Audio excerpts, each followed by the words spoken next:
Carey.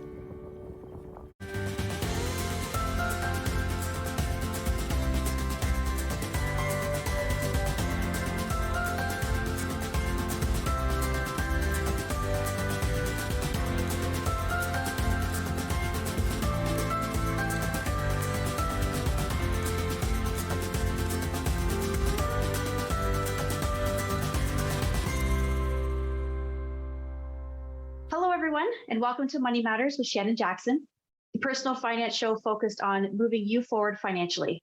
On today's show, we are talking about your money. How are you managing it?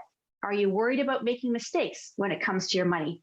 It's a common and shared concern for many Canadians right now, and if you're among them, our guest today has some wonderful advice for you. She's one of the country's leading and respected authorities on personal finance. You'll know her from her time as the chief financial commentator for CTV News and Business News Network. Prior to television, she was a senior VP with TD Waterhouse. She has co-authored several national best-selling books, including Get Real, 26 Canadian Women Share the Secret to Authentic Success, Live Well, Retire Well, Strategies for a Rich Life and a Richer Retirement, and Retirement Strategies for Women. Other publications include Surprise, You're Wealthy, A Woman's Guide to Protecting Her Wealth, as well as Take Charge Now, A Woman's Guide to Personal and Family Finance. She's also won several awards, including in 2007 when she received the Canada's Most Powerful Women Top 100 Award in the Trailblazers and Trendsetters category. And in 2009, she was recognized for her outstanding contribution in the profession of financial planning in Canada with the Donald J. Johnson Award. And there's so much more to go into, but she's going to do that herself. Pattie Lovett-Reid, welcome to Money Matters. No, I'm not, Shannon. We're just going to get down to business. Shannon, thank you so much for having me. There's so much going on right now. Absolutely. And I'm so happy to have you here. Can you tell us just a little bit more about your background and how you sort of got started in the world of finance? Great question. You know, Shannon, it was many, many years ago. I was in my mid-30s, found myself a single mom.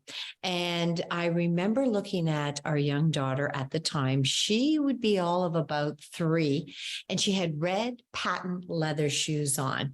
The significance to me was pretty pronounced at that moment, because I remember looking at those shoes and thinking they were ridiculously expensive.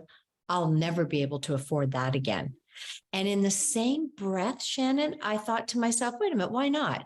Like, why can't you afford those again? I may choose not to, and I've never ever replaced those shoes. But at the time I thought, no, I need to find out more. I need to learn more. I need to take control.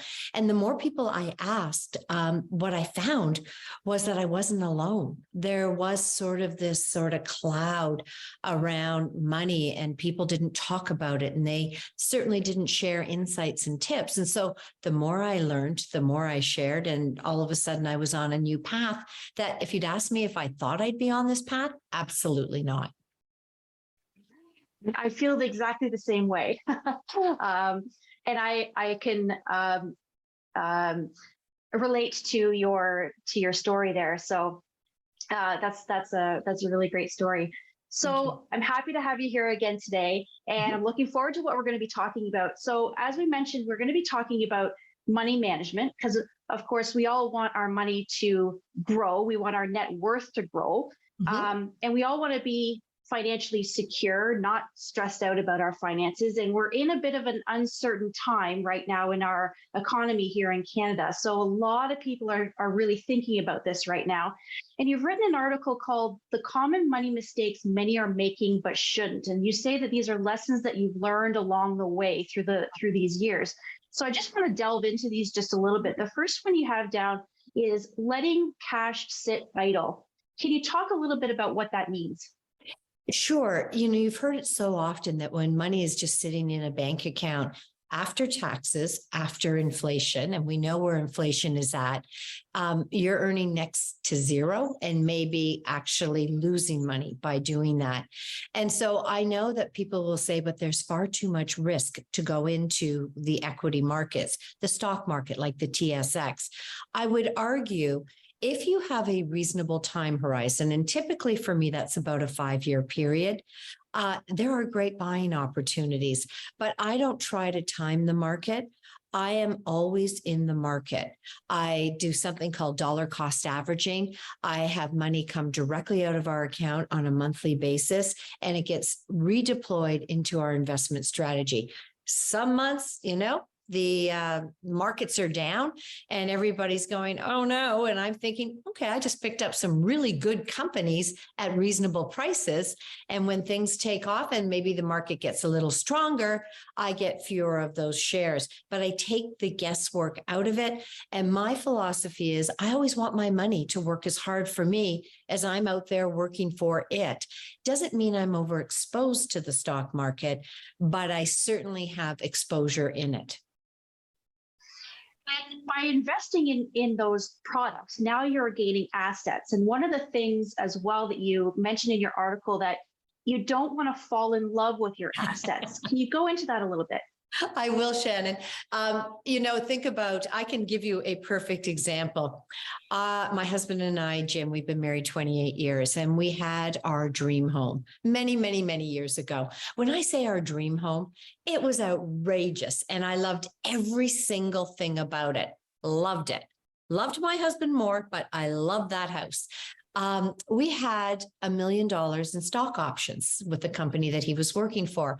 We also had $1 million of mortgage debt, but we didn't worry about it because we had stock options until the stock options went to zero. And that meant we didn't have value. And when you have a stock option, there is a vesting period, a period in which you have to hold it. During that period, the fundamentals of the company changed, leadership changed, and the stock value definitely changed. And so all of a sudden, I'm thinking, for young children, we want them to go on to post-secondary education. We want to fund that. We have $1 million in debt. We're selling our home. My husband said, not so fast. And I said, no, not so slow. We are going to sell it. If we buy in again, great. I was devastated, inside, but it's an asset. Don't fall in love with it. Sometimes you've got to make tough decisions when life throws you a financial curve or a speed bump and you move on from there. Looking back, should we have stayed? Oh, probably, but that's not the point. We did what we thought was right at the time. I would also argue, Shannon, there are people that will buy into a stock. No one ever buys into a stock with the expectation, at least most don't, that it's going to go lower, unless you're deliberately doing that strategy. And all of a sudden it goes down and you've got a dog in your portfolio, but you don't sell it because you think, no, I bought this and I believed in this company and I still believe in it. Sometimes you got to let it go. There's an opportunity cost of hanging on to something that isn't going according to plan for too long, and you can redeploy your money elsewhere. A lot of those decisions, just like you mentioned, it's a very difficult decision to make. But I think if you are real with yourself, you can make that decision, and it ultimately will benefit you in the long run. So I like how you said that. Now, you mentioned a little bit before about timing the market. Why can that be a little bit of a mistake? Because the experts don't get it right, and you have to time it right going in and getting out. Sometimes people will believe their own predictive powers, and I've fallen into this trap before. It wasn't actually myself. My son bought into, I think it was a cannabis stock at the time, and it was just a penny stock, and it rode very, very nicely to the upside. And he said, I'm going to keep going. I'm going to buy more. And I said, well, not so fast. You may have got it right this time. I'm actually thinking now would be a good time to sell. Honestly, Shannon, I had no idea why I said it. They were releasing their numbers in the next couple of days. They disappointed. The stock fell off the face of the earth. My son to this moment still goes, I don't even know. Thank goodness you told me what to do. But the lesson, I almost wish that he kind of had lost a little bit of money, because then he might have realized that it just doesn't work that way. And he's very cautious by nature. So I do like the idea of just money coming out on a regular basis. And if you have a balanced portfolio, balanced according to your time horizon, your tolerance for risk, you know, how much you have in cash and how much you have in bonds and stocks, and not just stocks in Canada, on a global basis as well, then, you know, it's slow and steady wins the race for me. And I automate the process so it takes the guesswork out of it. So that's why I am not a market timer. Right. And can you just talk a little bit about that compounding aspect of it, earning Yeah. income over income? Yeah. Yeah, it's time in the market. It's not timing the market, back to your point. When you have plans and you put individual investments within those plans, and in some cases they are tax advantaged, you earn income on your income and you let it grow. The classic example I'll give you again is our son, Dave. A decade ago, I kind of arm twisted him into buying some real estate for himself and also start his, he had a dividend growth fund. Never looked at it, just put money away every single month. And, you know, now he and his new bride, they got married in January, are both selling condos they bought a decade ago in Toronto. And there's been great appreciation. And the money that he has set aside going in monthly, he staggered by it because he looked at it, but he didn't touch it. And to me, that is just a very powerful thing. So time and compounding, from my perspective, works wonderfully, wonderfully well. Like some people call it the eighth wonder of the world when you're saving money. But if you owe money, it's disastrous, because when you have a credit card and you don't pay it off, the interest compounds month after month after month, and the amount that you borrowed continues to grow. And that, of course, can destroy a financial plan. And so one of the other mistakes you mentioned in your article is abdicating financial responsibility to someone else. Can you go into that in a little bit more detail? Yeah, no one cares more about you and your financial future than you. No one. I know that sounds really harsh, and I am a certified financial planner. I know you're in the business with the expertise that you have. And so it's one of those things where you sort of stand back and you say, okay, you wouldn't trust your money with me. I wouldn't trust my money with me. I'm not saying you can't manage it, but you should be involved. You should be asking the tough questions, because at the end of the day, when you turn to that portfolio that you've been building for your retirement, no one cares more about you and your financial future than you. You don't need to manage it on your own. And in fact, I am a certified financial planner, and I have a wealth advisor managing our money. I'm probably not the easiest customer because I ask a lot of questions, but I'm involved and I know what's happening. And I also want it to be at arm's length. So I'm not talking about stocks that I'm investing in per se. So I think you can't abdicate full responsibility to anyone. I am definitely of the opinion that you need to take ownership of your own finances. And you definitely reach out to those resources that maybe have those expertise, but take it upon yourself as well to learn why those decisions are being made and why those recommendations are being given to you, so that you have a better control as to what you're doing with your own money. So I completely agree with you on that. Yeah. Now we're about to go into a break, and we've already had some really great advice.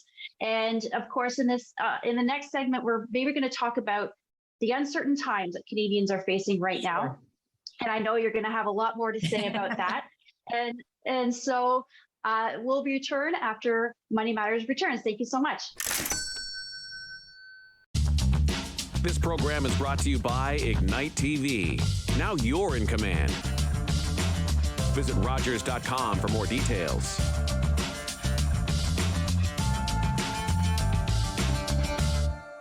Today, I helped a senior find transportation to an important medical appointment. Today, I helped a new mom find virtual programming so she didn't feel so isolated. Today, I helped someone understand new government supports. Every day, 211 navigators connect Canadians to critical government and community programs and services. 211. Help starts here.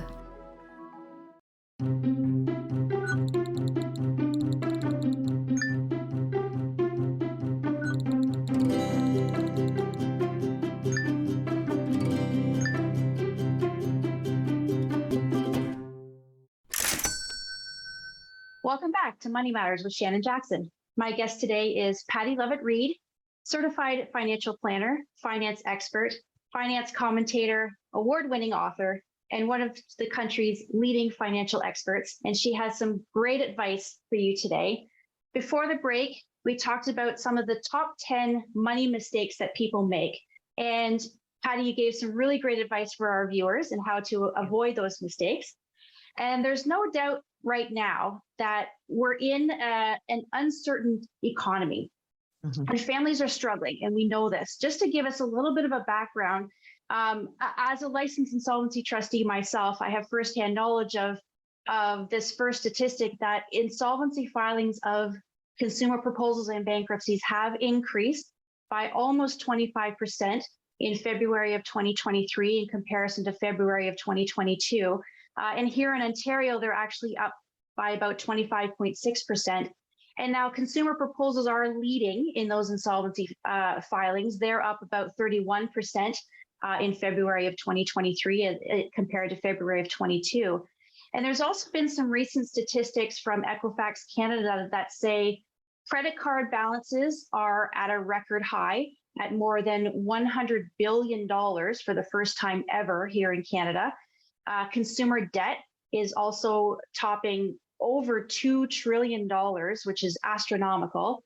And families are trying to manage on average about $21,000 of non-mortgage debt. And that's a pretty heavy load to carry. And also delinquencies are increasing, up nationally by about 17%. But here in Ontario, delinquencies, meaning missing some payments, they're up over 23%. So Ontario, it seems, is being hit a little bit harder than maybe some of the other provinces. And so it's clear that people are turning to credit and using credit in order to get by. When you hear these types of numbers, Pattie, what's your reaction to that? Well, I think they're very scary. I think they're frightening. And I can see the level of anxiety and concern in households about making ends meet each month. I've heard from people, I have an Instagram account, and people will direct message me and say, look, I have to make a decision. Am I paying my rent or am I putting food on the table this month? And these are very, very, serious issues for households. There are lower income Canadians that are definitely struggling. And there will be some who are higher income Canadians who have been continuing to spend beyond their means. And they also find themselves in a difficult situation. I can't disagree. We are in uncertain times. Inflation, although coming down, is still high. And when I think about things from the Bank of Canada's perspective, are they going to hit pause? Well, you continue to see some of the data points that would suggest, and if they are data dependent, they'll watch and see. But we've had January, February, and March job growth in Canada continues to be very strong. And so when you look at GDP growth, we saw a bit of a pullback, but then that too skewed a little higher. And inflation still doing what it's doing, higher than many households would like. And so especially food, when you look in February, up year over year about 10%, people are making some tough choices in their household. I can tell you, because I have been around for decades, Shannon, in this business, that we do get through economic periods of downturns, market volatility. Some would suggest that once we get to the other side, rates will start to come down. I just don't know when that might be. And I'm going to say the savvy person who finds themselves really struggling and not knowing what to do. And you didn't ask me for this plug, but they do reach out and get some help from an expertise, because you made reference to consumer proposals being up. A consumer proposal can go a long way for a household. They're not declaring bankruptcy. They may stop the interest clock. They may be able to put a moratorium on a payment to get you through a certain period. They may be able to reduce the payments. What am I missing here, Shannon? You know what you do. But the fact is, that can change the trajectory of a household because they get a fresh set of eyes and another voice to advocate for them. You're absolutely right. And I do see every day people come in and talk to me about making those difficult decisions of, Mhm. do I pay my rent or do I buy groceries? And that's a serious decision that you are Yeah, having, that yeah. you're forced to have to make. And so it really causes a lot of stress. It can lead to depression and a lot of mental health challenges, I think, that a lot of Canadians are facing right now. And Yeah. so it's clear that our economic uncertainty right now is really taking its toll. Now, do you think that we might be heading into a recession, or are we already here? I don't know the answer to that, to be honest with you. I'm watching all the data points like you are. I would argue that we likely will head into some sort of economic pullback, a soft recession. Who knows? But definitely it will happen. But because we're seeing strength in other parts of the economy, when people still have jobs, people will continue to spend. That will continue to help prop up the economy. The housing market is showing signs of coming back to life. And in part, it's going to be supported by our immigration laws. And immigration alone is to bring in 500,000 people each year over the next 3 years. That's certainly, and when you are in real estate, that has a knock-on effect to home builders and to furnishings and to garden. And, the list goes on and on. So there are still pockets of strength in this economy, but it still is costing some far too much. And so I think we're going to be rocky, but here's my personal forecast. It'll be rocky. And I'm hoping it'll be relatively short. But I think North America, both Canada as well as the US, are going to be better positioned for growth going forward. As we head into perhaps the recession, which we're all sort of predicting at the moment, do you have any advice for viewers as to how can they prepare to help keep their finances to be sort of recession proof? Well, I do think those who get through a difficult situation, they have a few things going for them. They are razor sharp. They have precision on their budget. They know exactly how much money they have coming in. They know exactly where they're spending their money on. They definitely get the difference between good debt and bad debt. Bad debt being obviously consumption oriented, good debt if they are borrowing, because we're still in a lower interest rate environment relative to what we've seen before, or maybe already did so in the past when rates were low, but they did so to purchase an asset that will grow and help build their financial situation. I think people right now are very aware. We've been through a lot. And if there's a word, Shannon, that I think people will pay attention to this year, it's called resiliency. How do you have resiliency to get through this? You have money. And when you have some money, you get through the difficult periods. So when I take down money as sort of an acronym, M is managing your money. Razor sharp, you know exactly where you stand. We've already talked about, looking at all of your options. In another hat that I wear, I'm the chief financial commentator for Home Equity Bank. This is a product that when you look at the numbers and the growth, people feel they don't have any financial wiggle room whatsoever. But when they're over the age of 55 and they were savvy enough to purchase a home way back when, they've built up value in that home, and they can take some of that value out and not lose ownership or title to their home. It's not a product for everyone. But for some, it's a financial lifeline worthy of exploring. Others, when you think about options, have taken on a side hustle to get through this. They're looking at their investment portfolio saying, okay, I need something that's dividend income producing. They know the difference between a need and a want. It's not forever, but it is for right now. Earnings, again, it's just knowing exactly where you're coming and how can you ramp that up. But can I say something, Shannon? We're all talking about how do you recession-proof your life, but the why in money for me, and I didn't coin this phrase clearly, the year of yes, but it is a year for yes in our household, because what we've learned throughout our life is that, and this was shared with me at my mother-in-law's funeral. A lady came up to me and I was in my 40s and she said, can I give you some advice? And I said, of course. And she said, your golden years are right now. I said, how old do you think I am? No, it didn't matter. She said, I don't care how old you are. You don't get this year back in your life. And so the economy, if you can, needs you to spend. You don't have to single-handedly prop up the economy. If you can't, then you're being responsible. You don't have to keep up with the Joneses. But the year of yes means, yes, it's going to be challenging, but yes, there will be opportunities. And that yes is the yes, you can still have experiences. You're just doing things a little differently this year. Do you think with these uncertainties that we're sort of facing at the moment, do you think that now is a good time to be talking to those financial professionals to get that advice to get you through a possible recession? Yeah, I always think it's a good idea to talk to someone else. Look, I can tell you, I feel like I've been in the world of finance for a long time and I kind of get it. If you put me in the kitchen, Shannon, I'm telling you right now, I am a disaster. Even if I want to cook, my children ask me not to cook. I mean, any one of them will host an event over having me do it if it comes down to cooking, because I'm not good. So I reach out for help. So I think the savvy person knows their strengths. They play to their strengths. They know their weaknesses and they get help where they need it. Absolutely. I think you're right on that. Now, we've just recently, the federal government has released their financial budget.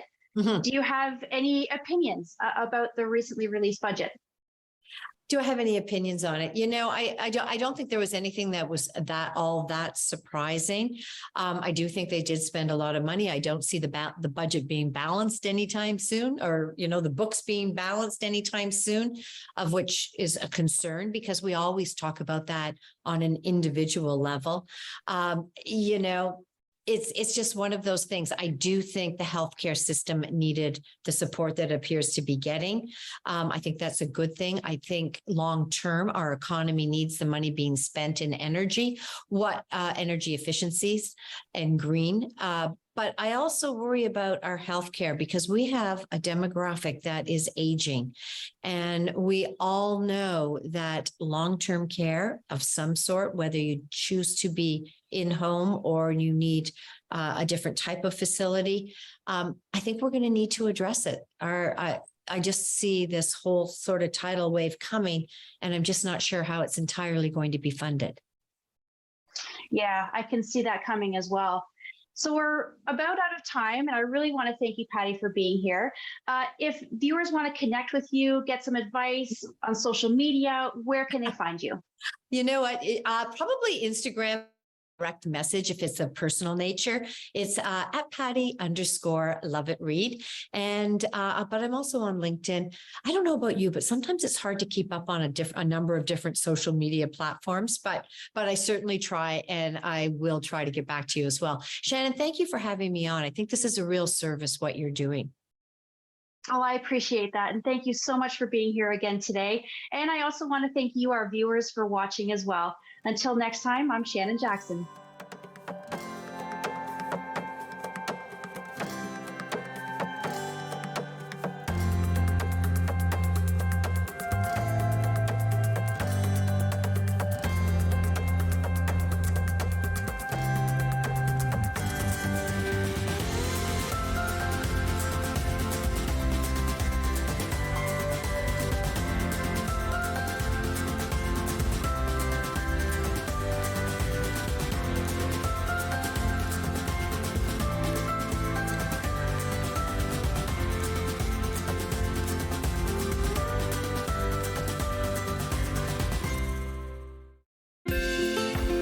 Call the Rogers TV Viewer Response Line.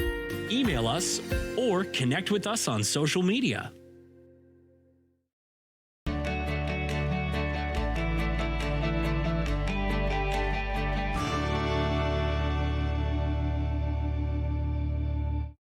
Today, I helped a parent feed their family by connecting them to a food program. Today, I helped someone connect